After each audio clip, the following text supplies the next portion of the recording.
gorgeous view here in Mayan. It's December, it's freezing, and Sean Fit for Life and I are out here podcast in nature. in the Mayan. Nice. Oh, so cold. Also, you're like turning blue. For life. This is Sean Fit for Life. You're on a camera. You're not on a camera. You're not in the mic. You want to get here, dude? Yeah. That first shot is like a slap to Let the it face. go. Oh my god, if I had. Let it go. Hi. Woohoo! Okay. Okay, breathe. How are we with? Breathe. Oh, this is colder than your ice bath.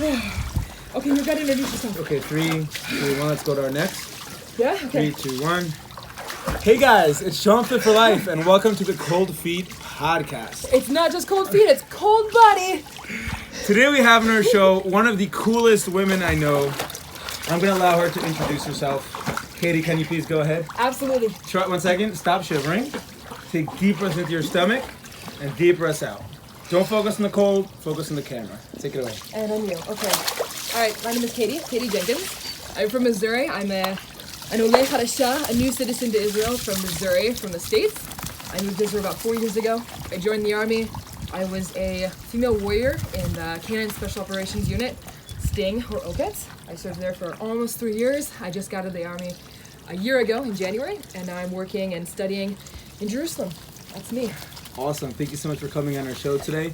I want to thank you, the viewers, for giving us feedback on the previous podcasts. And due to some annoying logistical restrictions, such as construction noise or Charlie barking, and other logistics, is the fact that both of us weren't in the bath, and I felt, why should my interviewee, if that's a word, be suffering? And I'm just like chilling on my stool, enjoying the warmth. So I'm like, I'm going to go freeze my butt off with Katie here today. And yeah, that's it. So I thought, what do I turn to when everything goes sour? What do I do? And I'm like, oh my God, nature. Nature is quiet. It has no construction noises. There's for sure some cold freaking pool in the middle of the winter. So that brings us here today. So I'm your host, I'm Sean Fit for Life. And one of the privileges I have is I work with a lot of IDF soldiers that are about to draft, many of them females. In addition to that, I also work with Team Israel flag football for women, which gives me the opportunity to work with many female athletes as well. And that's what we're going to be breaking down today. So first off and foremost, controversial question, and me and Katie are going to discuss it. Should women serve in combat roles? Yes, no, and why? Yes, no, maybe when. So 1 second, take a deep breath in. We have to go back down to our neck, we're cheating. Oh my God. Deep breath in. This is cold. As Wim Hof would say, Cold, it's so cold. deeply in. Let it go. And now we're calm. Take it away. For life. So the question Sean asked was whether I believe or I think that women have a place to serve in combat positions in the army. And as a woman that served in the army in a combat position and teaches women to do the same thing, 100% yes. 100% yes. And those that say that women shouldn't, yeah, it's a complicated question and there's a lot of reasons why no and why yes. But to say that women shouldn't or they don't or they can't succeed it's to take thousands of years of history and just throw it out the door. Lady Fu Hao from the Shang Dynasty in China, like the 1200s BC, something like that. She was one of the king's 64 wives, and she was a military general, and she was over at several points in her life, over 13,000 soldiers. She would go into military missions. She led her men in the battle. She was 100% a woman in combat. She was like a modern day Mulan. 100%. Yeah, Mulan. I think Mulan might have been based off of her too. that. Joan of Arc. All these women in history that they were in combat. They did fight. That broadsword style. Like there's so many women that take in history as an example of why women can and should. And there's a lot of concerns about the athletic ability and the mental capacity and how it affects the men that are serving with them. All questions to take into account. But in general, of course, I would lean towards yes, women should serve in combat. Of course. Thanks. As a strength and conditioning coach who works a lot with female athletes, there's a big problem in the military. And the problem is every single sport in the world has a men's quota category and a female category. So let's say powerlifting, a marathon, Olympics, doesn't matter, sports, soccer, football, there's men and women and divided separately because men and women are genetically different. He takes the stem away from I'll me. let you can splash me. If you're already wet, I can't splash you. Doesn't make Men sense. and women are born different. Men have higher growth hormone and testosterone levels, at least most men. Obviously, there's some, flukes. And that naturally makes men stronger in most cases. Now, that doesn't mean men are better. Didn't say that. Don't record it. It just means that men will naturally be stronger and more fit and be a little bit faster than women in most cases. And I don't think anyone I don't disagree with you. Of That's course. a science. But there is a difference between being equal and just different. That Right. Everyone brings something to the table, and just because you might not be at the same starting at the same starting point, that doesn't mean that you can't do the same thing or achieve it in your own way. We're definitely equal. In fact, you're probably even better than me.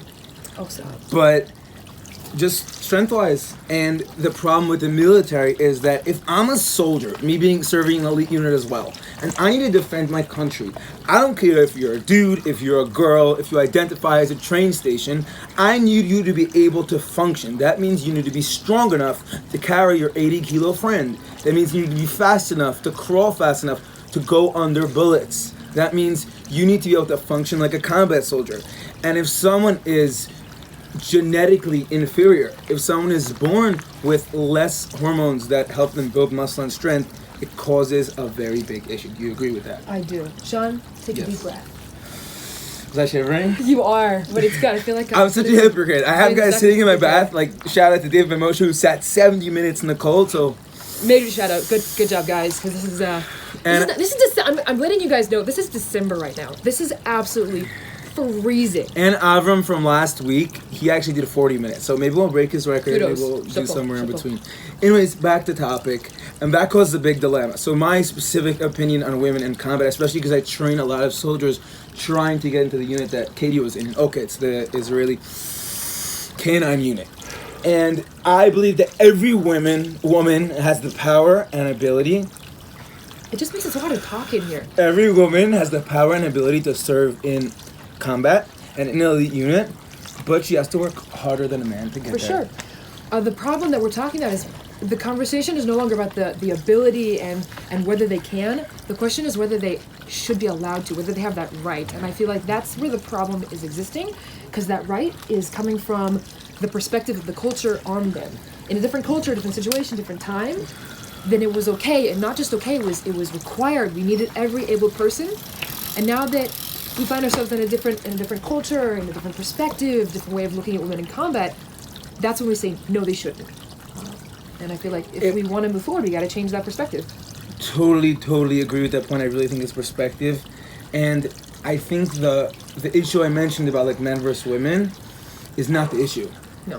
The issue is there's many women out there who say, or even men, hey, it's not fair. Women should be in combat roles. Of course they should. But it goes back to my first point. Because when someone's defending my country, I don't care about, what's it called, chauvinism? Equalism? Egalitarianism? I don't care about egalitarianism. I care about, is this soldier capable of shooting the terrorist? Is this soldier capable of Pulling a trigger and pulling going the all trigger and way. doing what has to be done? So I don't care, once again, if it's a man or a woman. I don't think that it's fair to stick in the military the egalitarianism and say we're all equal, because we're not. No. We're equal, but we're not. We're born differently. For sure. So that's what I wanted to clarify. And do you have any other thoughts on that matter? I think that as far as it goes with women in combat, if you can stand up to the standard and get one and do what needs to be done, you have the right to say, I would put my life on the line for my country or for the people that are my community, my country. That's your right as a person, and to say otherwise would put so much disrespect on the women that have lost their lives in combat or for their country, in combat or not in combat positions in the military. So to do their service and to do our self-service as women, if you feel like you have the call to serve, you should have the right to serve if you can also fulfill the requirements to be in a combat position. Totally agree with that point. Katie, Yes. in addition to being a soldier in the elite K9 unit in Israel, and being the only female warfare instructor in the entire IDF. Second, This- one of the first. there you go. You're also a phenomenal athlete. Thank you. You're strong, you're fit, you're lean, you know how to move. You're coming out to play football, Do you right? know why? Because I train at Sean Fit for Life. That was a nice plug right there. Katie Fit for Life. Anyways, so what we're going to speak about now is the difference, me being a strength and conditioning coach, the difference between training males and females. So you already mentioned that males are usually stronger to begin with. But here's some cool facts about women. When it comes to like the main powerlifting lifts, like the squat, the deadlift, the bench press, women usually are going to have much higher ratios of lower body strength. And We can read that as higher squat power. higher squats, higher deadlifts versus their More upper booty body, power. like pull-ups and bench press. Whereas there's freaks of nature, like Sarah, my beautiful wife, who like benches like 1.5 times her body weight and squats her body weight. She's insane. She just benches all day, every day. Go it, maybe? Well, can I cut this? For Because sure. I can't have him squeaking in the background. it's distracting. No, it won't be a good podcast. The construction ruined my last one. And Yeah, I agree. He's also shivering. maybe go put his leash on and just walk with him. If there's like a spot of sun, that would be good too. It's getting really dark. Okay, so just wait till he's done. Wrap it up in 2 minutes, yeah. Yeah, we're almost done. Good. So, women naturally have that lower body power. That's number one. Number two, as I said, women do have to work harder, especially when it comes to upper body, to get the gains. So, like, there's many women who just can't do a pull-up or push-up right away, and they have to work probably double, triply as harder as men, and that's okay. For sure. Come, inside. And number three, working with female and male athletes. Most women who are athletes are a lot more disciplined, a lot easier to train actually because women have to work so much harder. They're mentally there. In order to get there, they're like ready to roll. Every time I train a woman on the field, it's always a pleasure. With men, it's like they're disrespectful, they're tired, they're lazy. I'm making a general For sure. picture. That's my concept of male and female. I know you're not a fitness instructor, but do you have any thoughts to add to that? I think what you just said, where because men come with that higher level of starting point, that deep breath. Because women are starting a leg behind, we come with that ability to build our mental strength, and that's our strength. That's what we add to the pictures. We're not there at the starting point at the same point the men are, so we make up for that with having mental toughness. Yep, totally agree with that. Kind of agree with what I said. That's all for today. Anything else you want to add? Yes.